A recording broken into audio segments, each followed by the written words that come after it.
इस फल एक बात बता दीजिए। श्रीमती प्रियंका गांधी वाडा।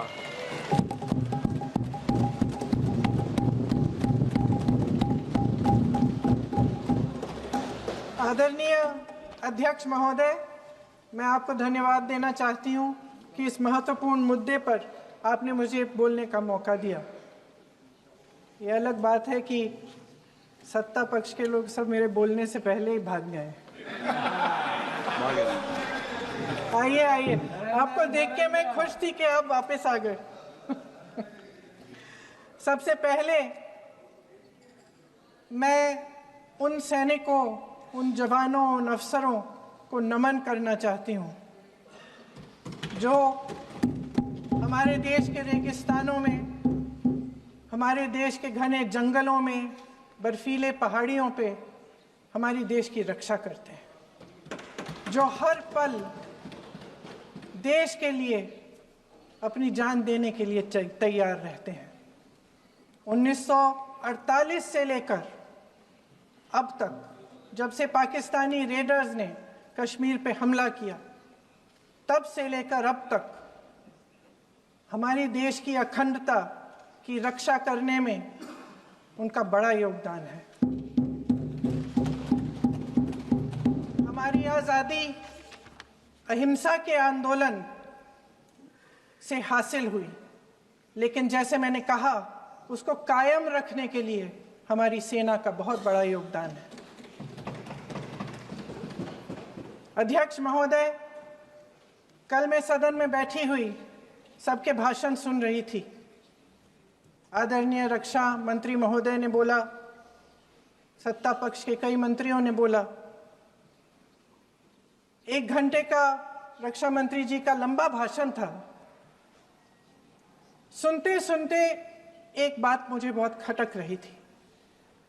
उसके बाद जब दूसरे भाषण भी सुने आपके सत्ता पक्ष के, तब भी ये बात बार बार मेरे मन में आ रही थी कि सारी बातें कर ली, ऑपरेशन सिंदूर की बात कर ली, आतंकवाद की बात कर ली, देश की रक्षा की बात कर ली, इतिहास का पाठ भी पढ़ा दिया, लेकिन एक बात छूट गई। उस दिन 22 अप्रैल 2025 को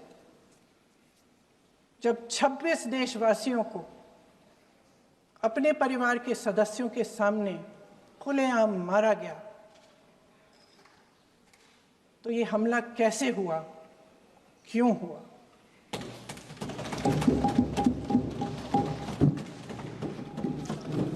अध्यक्ष महोदय, ये लोग बैसारन वैली में, पहलगाम के पास कश्मीर में क्या कर रहे थे? आजकल पब्लिसिटी का दौर है, प्रचार का ज़माना है। कुछ समय से हमारी सरकार ये प्रचार कर रही थी कि कश्मीर में आतंकवाद ख़त्म हो गया है, कि कश्मीर में शांति है, अमन चैन है। प्रधानमंत्री जी ने खूब भाषण दिए, देशवासियों को कहा कि चलिए कश्मीर चलिए, सैर करिए। कई बार मैंने ये भी देखा मीडिया पर, टीवी पर, कि कश्मीर जाइए, ज़मीन खरीदिए, अब वहाँ अमन चैन है, शांति का वातावरण है। इसी बीच शुभम द्विवेदी, एक कानपुर के नौजवान, और उनके पूरे परिवार ने तय किया कि वो कश्मीर जाएंगे। शुभम द्विवेदी की 6 महीने पहले शादी हुई थी। उसकी पत्नी ने कहा कि उनके बीच एक ऐसा रिश्ता था, प्रेम और दोस्ती का ऐसा रिश्ता था कि वो एक दूसरे को बच्चों की तरह हंसाते थे। सोशल मीडिया पर एक वीडियो भी जारी है जिसमें पूरा परिवार एक साथ बैठा हुआ ताश खेल रहा है और ऐसे हंस रहे हैं, ऐसे हंस रहे हैं कि उस वीडियो को देख के किसी का भी दिल टूट जाए कि इस परिवार को इस तरह से उजड़ने क्यों दिया हमने। 22 अप्रैल 2025 को बैसारन वैली में मौसम का मिजाज अच्छा था। जैसे हर रोज़ लगातार 1000 से 1500 लोग वहाँ पहुँचते थे, उसी तरह से उस दिन भी तमाम पर्यटक वहाँ पहुँचे। वहाँ का रास्ता आसान नहीं है अध्यक्ष महोदय जी, जंगल से जाना पड़ता है, पहाड़ों के बीच जाना पड़ता है, घोड़े से जाना पड़ता है। ये परिवार वहाँ पहुँचे, मौसम सुहाना था, उनके बच्चे ट्रैम्पोलिन पे खेल रहे थे, कोई जिपलाइन कर रहा था, कोई चाय पी रहा था, तो कोई कश्मीर की सुंदर वादियों की ठंडी हवा का मज़ा ले रहा था। शुभम अपनी पत्नी के साथ एक स्टॉल पे खड़े थे। तभी अचानक 4 आतंकवादी जंगल में से निकलते हैं और शुभम को वहीं अपनी पत्नी के सामने मार डालते हैं। उसके बाद वे वहाँ से पूरे वैली में 1 घंटे के लिए लोगों को चुन चुन कर मारते हैं। किसी के पति को अपनी पत्नी के आंखों के सामने, किसी के पिता को अपने बेटे के सामने, चुन चुन कर 26 लोगों को मार डालते हैं। शुभम की पत्नी घबराकर वहां से भागने की कोशिश करती है, अपनी जान बचाने के लिए जंगल की तरफ दौड़ती है। वहां पता चलता है कि तमाम लोग जंगल की तरफ दौड़े हैं और अपनी जान बचाने की कोशिश कर रहे हैं। कोई अपने बेटे का हाथ पकड़ के पहाड़ों पर घसीटता हुआ जा रहा है, कोई कश्मीरी घोड़े वालों और गाइडों की मदद लेते हुए चले जा रहा है। कोई रास्ता नहीं है, कोई तरीका नहीं है, लेकिन किसी न किसी तरह से शुभम की पत्नी के शब्दों में किसी ऐसी शक्ति ने हमको बचा कर रखा कि हमें किसी न किसी तरह से हम अकेले नीचे पहुंचे। और मैं उनके लफ्ज पढ़ना चाहती हूं, क्योंकि उन्होंने कहा कि इस पूरे समय जब 1 घंटे के लिए चुन चुन कर भारतीय नागरिकों को मारा जा रहा था, इस पूरे समय उसे एक सुरक्षाकर्मी नहीं दिखा, एक सैनिक नहीं दिखा।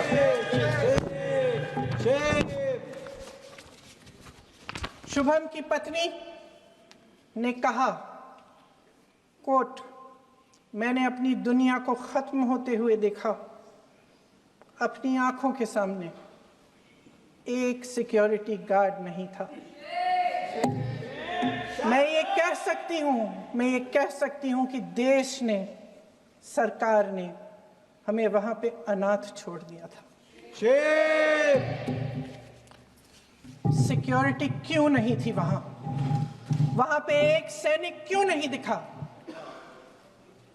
क्या सरकार को मालूम नहीं था कि यहां रोज 1000 से 1500 पर्यटक जाते हैं? क्या सरकार को मालूम नहीं था कि यहाँ के पहुंचने के लिए जंगल के रास्ते से जाना पड़ता है? अगर कुछ हो जाएगा तो लोग वहां से निकल नहीं पाएंगे। एक चिकित्सा का इंतजाम नहीं था, फर्स्ट एड का इंतजाम नहीं था, कोई इंतजाम नहीं था, ना सुरक्षा का ना फर्स्ट एड का। इन लोगों को भगवान भरोसे छोड़ दिया गया। ये लोग वहां पे इस सरकार के भरोसे गए और इस सरकार ने उन्हें भगवान भरोसे छोड़ दिया।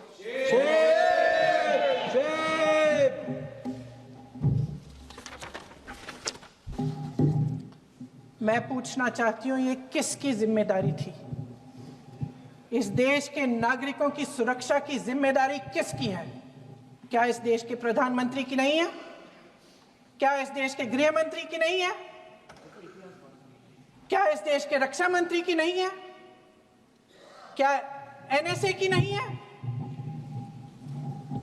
अध्यक्ष महोदय, पहलगाम हमले से सिर्फ 2 हफ्ते पहले हमारे गृह मंत्री महोदय जी कश्मीर गए थे। किस लिए गए थे? जो सुरक्षा की व्यवस्था है इसको देखने के लिए गए थे, इसको रिव्यू करने के लिए गए थे। और उन्होंने वहां कहा कि आतंकवाद पर विजय प्राप्त हुई है। ये 2 हफ्ते पहले है। 3 महीने बाद जेएनके के गवर्नर साहब एक आम इंटरव्यू में ऐसे ही चलते चलते कह देते हैं कि हाँ, बैसारन वैली में बहुत लापरवाही हुई और इसके लिए मैं जिम्मेदारी लेता हूं। ऐसे ही चलते चलते और वो बात होती है, खत्म भी वहां होती है और वहीं खत्म हो जाती है। उनसे जिम्मेदारी ली भी नहीं जाती, कोई सवाल नहीं उठाता, कोई जवाब नहीं देता। अध्यक्ष महोदय, उस हमले की जिम्मेदारी एक आतंकवादी गुट जिसका नाम टीआरएफ है थोड़े दिनों बाद लेती है। कौन है ये टीआरएफ? 2019 में ये गुट बना, 2020 में इसने कश्मीर में आतंकवाद का काम शुरू कर दिया और 2020 अप्रैल 2020 से लेकर 22 अप्रैल 2025 तक इन्होंने 25 आतंकवादी हमले किए। गृह मंत्री महोदय ने जब यूपीए सरकार के समय के आतंकवादी हमले गिने तो लगभग 25 गिनवाए थे अभी अपने भाषण में। इस गुट ने कश्मीर में 25 हमले 2020 और 2025 के अंदर एक पूरी लिस्ट है इन हमलों की। मेरे पास इतना समय नहीं है इसलिए मैं एक एक को नहीं पढ़ना चाहती, लेकिन मैं इतना कहूंगी कि इनमें रियासी का हमला भी था 2024 का, जिसमें 9 लोग मारे गए और 41 लोग घायल हुए। कुल मिलाकर 2020 से लेकर 22 अप्रैल 2025 तक टीआरएफ ने 41 सेना और सुरक्षा कर्मियों की हत्या की, 27 सिविलियन की हत्या की और 54 लोगों को घायल किया था। भारत सरकार ने टीआरएफ को आतंकवादी संगठन का दर्जा कब दिया? 2020 में दिया, 2021 में दिया, 2022 में दिया, 2023 में दिया। 3 साल बाद, 3 सालों के लिए ये आतंकवादी गतिविधियां कर रहे हैं और आप इनको आतंकवादी संगठन तब कहते हैं 2023 में। इसकी क्या वजह थी? ये सब सरकार के संज्ञान में था और आप मुझे बताना चाहते हैं, सत्ता पक्ष के नेता बताना चाहते हैं कि ये सब आपके संज्ञान में था, लेकिन कोई भी एक ऐसी एजेंसी नहीं है हमारी सरकार की जिसको पता चला कि ऐसा हमला, ऐसा भयानक हमला होने जा रहा है हमारे देश में, कि पाकिस्तान में बैठे हुए इस हमले की योजना बन रही है कि हम भारत जाके हैवानियत करेंगे, 26 लोगों को मार डालेंगे और हमें पता ही नहीं है। क्या ये हमारी एजेंसियों की विफलता है कि नहीं है? ये बहुत बड़ी विफलता है, ये एक बहुत बड़ी विफलता है। जानते थे कि ये गुट है, जानते थे कि 5 सालों से ये आतंकवादी हमले कर रहा है, अध्यापकों को मारा, आर्मी के बड़े बड़े अफसरों को मारा, आम जनता को मार डाला, पुलिस वालों को मार डाला, और आप इन पे निगरानी नहीं रख रहे थे। और ये जो एजेंसियां हैं इनकी जिम्मेदारी कौन लेगा? क्या आईबी चीफ ने अपना इस्तीफा दिया? क्या किसी ने इस्तीफा दिया? गृह मंत्री जी के कार्य क्षेत्र में आता है इंटेलिजेंस ब्यूरो। क्या गृह मंत्री जी ने इस्तीफा दिया? इस्तीफा छोड़िए, जिम्मेदारी ली।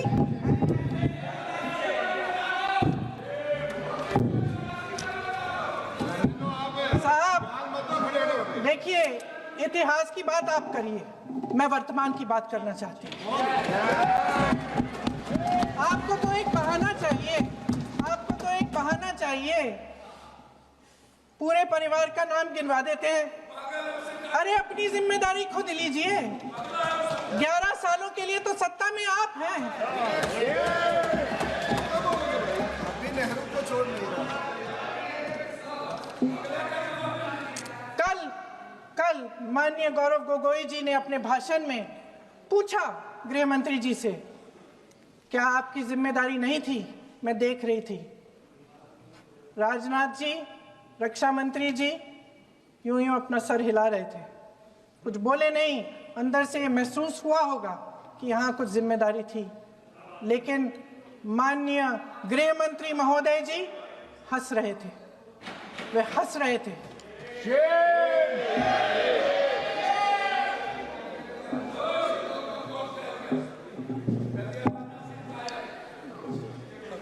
अध्यक्ष महोदय, कल सत्ता पक्ष और आज भी सत्ता पक्ष के नेताओं ने 2008 के मुंबई के हमलों का जिक्र किया, बार बार कहा कि मनमोहन सिंह जी की सरकार ने कुछ नहीं किया।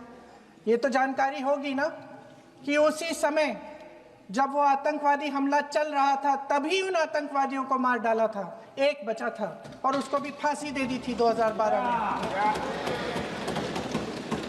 महाराष्ट्र के मुख्यमंत्री ने इस्तीफा दिया, देश के गृह मंत्री ने जिम्मेदारी लेकर इस्तीफा दिया। एक जवाबदेही थी पब्लिक के प्रति, एक जवाबदेही थी इस देश की जनता के प्रति, इस देश की धरती के प्रति।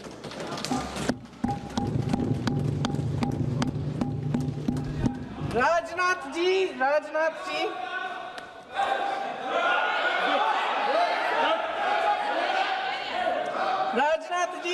तो पुलवामा, उरी और पठानकोट के समय गृह मंत्री रहे थे।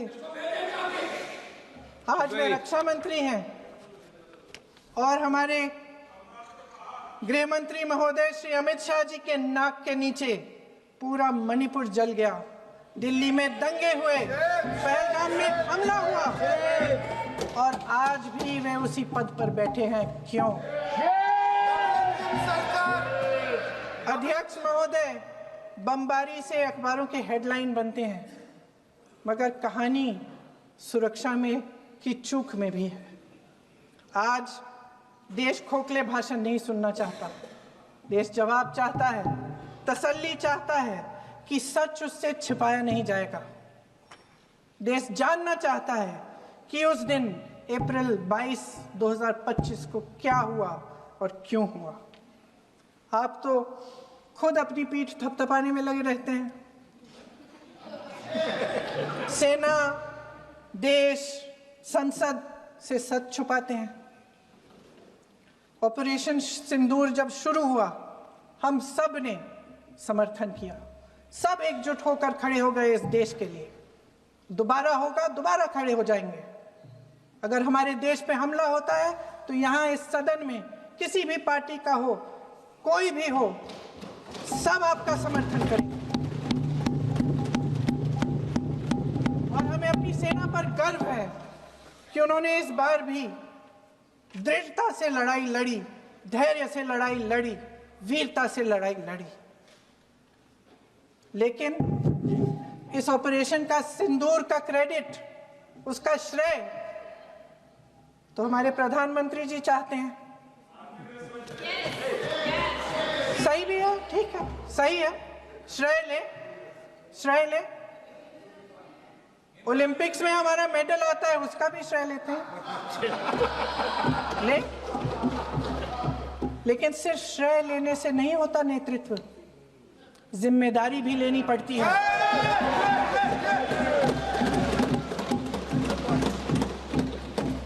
देश के इतिहास में ये पहली बार हुआ, देश के इतिहास में ये पहली बार हुआ कि जंग होते होते ही रुक गई। रुक गई है जी, और इस रुकावट का ऐलान हमारी सरकार, हमारी सेना नहीं करती, अमेरिका के प्रेसिडेंट करते हैं, अमेरिका के राष्ट्रपति करते हैं। ये हमारे प्रधानमंत्री महोदय की गैर जिम्मेदारी का सबसे बड़ा प्रतीक है। आज गृह मंत्री जी ने इस बात पर उल्लेख किया। उन्होंने कहा, उनके शब्दों में उन्होंने कहा कि पाकिस्तान के पास शरण में आने के बजाय कोई चारा ही नहीं था। आपने शरण दिया क्यों? वो आते हैं आपके देश के अंदर, लोगों को मार डालते हैं और आप उनको शरण दे रहे हैं। क्यों दिया शरण? इसका जवाब क्यों नहीं दिया है एक भी भाषण में? जैसे ये बात उठी, शरण की बात की, हमारे गृह मंत्री जी ने इतिहास में चले गए। नेहरू ने क्या किया, इंदिरा गांधी ने क्या किया, यहां तक कि मेरी मां के आंसुओं तक चले गए। लेकिन इस सवाल का जवाब नहीं दिया कि ये सीज फायर हुआ क्यों, ये जंग रुका क्यों और तब क्यों रुका जब दुश्मन के पास कोई चारा नहीं था हमारे श्रेय में आने के बजाय? क्यों रुका ये जंग? इसका जवाब नहीं दिया। धन्यवाद। आप देंगे?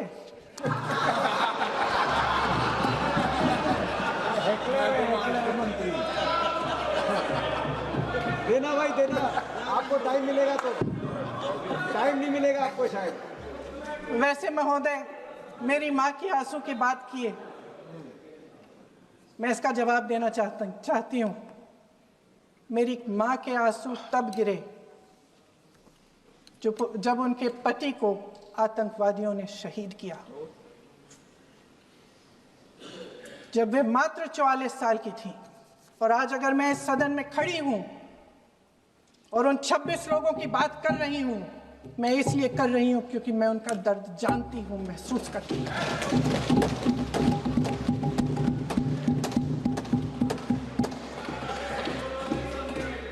अध्यक्ष महोदय, मैंने कहा कि देश का नेतृत्व सिर्फ उपलब्धियों का श्रेय लेने से मजबूत नहीं होता। सफलता और विफलता दोनों की जिम्मेदारी लेने से बुलंद होता है। ये सोने का ताज नहीं है, कांटों का ताज है।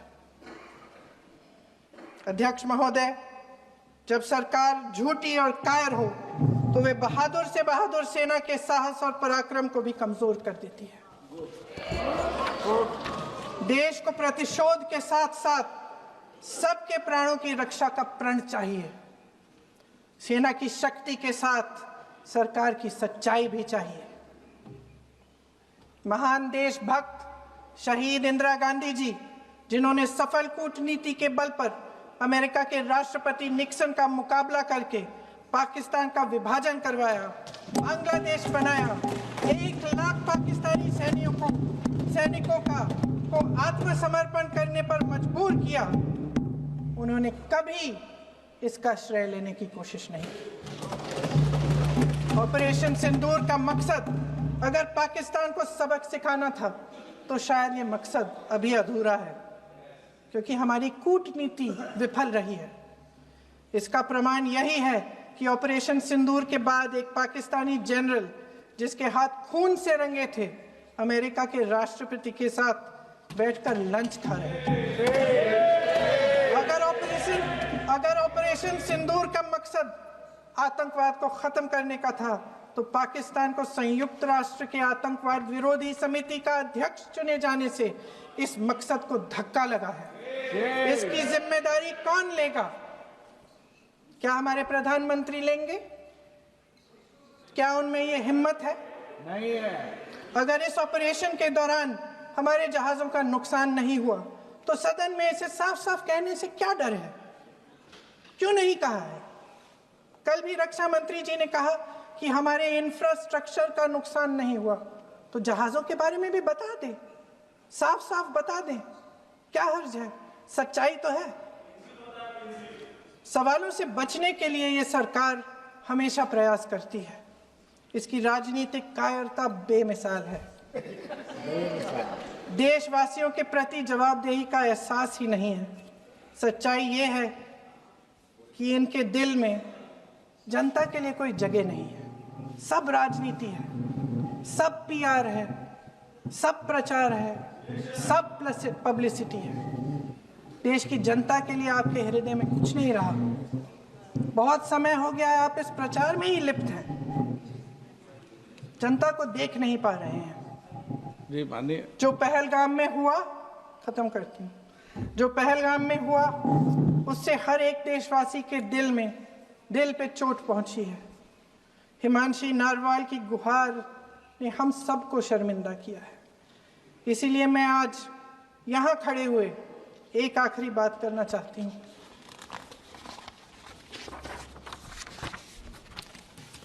इस सदन में लगभग सभी के पास सुरक्षा है, सुरक्षा की व्यवस्था है। हम जहां भी जाते हैं हमारे साथ सुरक्षा कर्मी आते हैं। आपको भी मिल जाएगी, आप मंत्री बन जाएंगे, आपको भी मिल जाएगी। मैं मजाक की बात नहीं कर रही हूँ, थोड़ा सा धैर्य रखिए। उस दिन पहलगाम में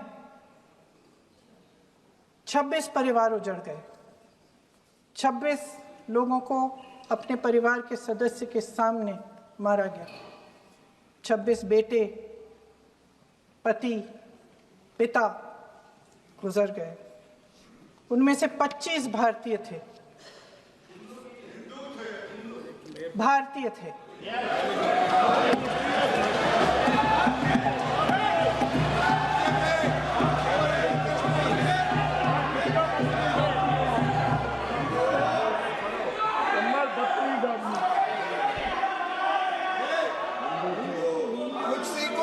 जितने भी लोग बैसारन वैली में थे और जो 25 भारतीय मारे गए, उनके लिए कोई सुरक्षा नहीं थी। कोई सुरक्षा नहीं थी। आप कितने भी ऑपरेशन कर डालें, आप इस सच्चाई के पीछे छुप नहीं सकते, इसे नकार नहीं सकते।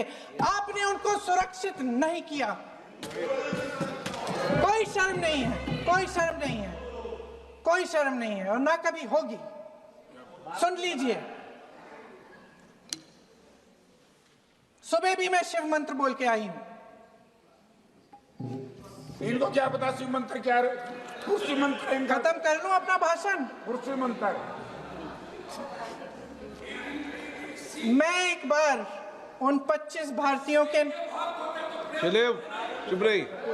मैं एक बार उन 25 भारतीयों के नाम इस सदन में पढ़ना चाहती हूं, ताकि यहां बैठे हर सदस्य को यह एहसास हो कि वे भी हमारी तरह इंसान थे। किसी राजनीतिक बिसात के मोहरे नहीं थे। वे भी इस देश के बेटे थे। वे भी इस देश के शहीद हैं। उनके परिजनों के प्रति हम सब की जवाबदेही बनती है। उन्हें सच्चाई जानने का हक है।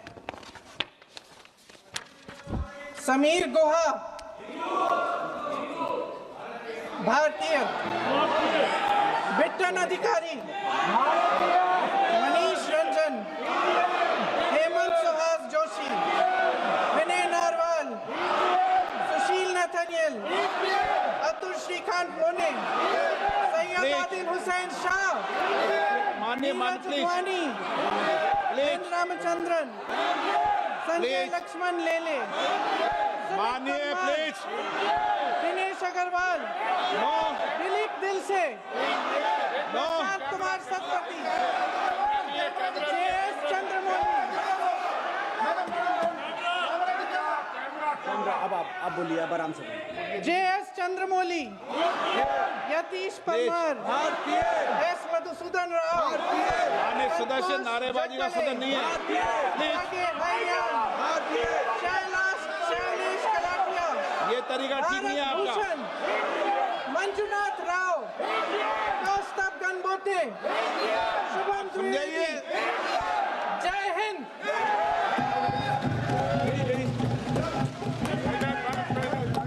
डॉक्टर श्रीकांत